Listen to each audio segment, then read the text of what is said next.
മരണശിക്ഷയ്ക്ക് വിധിച്ചവരെ പാർപ്പിക്കുന്നൊരു jail. അവിടുത്തെ ഉദ്യോഗസ്ഥനായിട്ട് work ചെയ്യുന്ന ഒരാളാണ് നമ്മുടെ ടോം ഹാങ്ക്സ് അഭിനയിക്കുന്ന ക്യാരക്ടർ. 1993 ഇറങ്ങിയ ഒരു സിനിമയാണ്.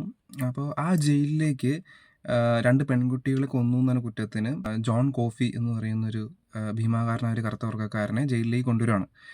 പക്ഷെ കുറച്ച് ദിവസങ്ങൾ കഴിഞ്ഞപ്പോൾ മനസ്സിലാവുകയാണ് ജോൺ കോഫി എന്ന് പറയുന്ന ആൾക്ക് 2 പെൺകുട്ടികളെ പോലും ഉറുമ്പിനെ പോലും നോവിക്കാൻ കഴിയില്ല എന്നൊരു സത്യാവസ്ഥയിലേക്ക് ഈ പറയുന്ന ടോം ഹാങ്ക്സിൻ്റെ ക്യാരക്ടറും അവിടെയുള്ള ബാക്കിയുള്ള ഓഫീസേഴ്സൊക്കെ മനസ്സിലാക്കി വരികയാണ്. അപ്പോൾ ഈ പറയുന്ന ഒരു കുറ്റത്തിൽ എന്തോ ഒരു ദുരൂഹതയുണ്ട് എന്നവർക്ക് മനസ്സിലായി. അതുമാത്രമല്ല ഈ പറയുന്ന ജോൺ കോഫിക്ക് വേറെ ചില കഴിവുകളുണ്ട്. അതൊരു മിസ്റ്ററി ആയിട്ടുള്ളൊരു പരിപാടിയാണ്. അത് നിങ്ങൾ പടം കാണുമ്പോൾ മനസ്സിലാവും. വളരെ വളരെ ഫീൽ ഗുഡ് രീതിയിൽ പോകുന്നൊരു സിനിമയാണ്. പടം കണ്ടു പോകുമ്പോൾ ചില പോയിന്റിൽ നമ്മുടെ കണ്ണൊന്ന് നനയും. അങ്ങനത്തെ ഒരു രീതിയിലാണ് കഥ മുന്നോട്ട് പോകുന്നത്.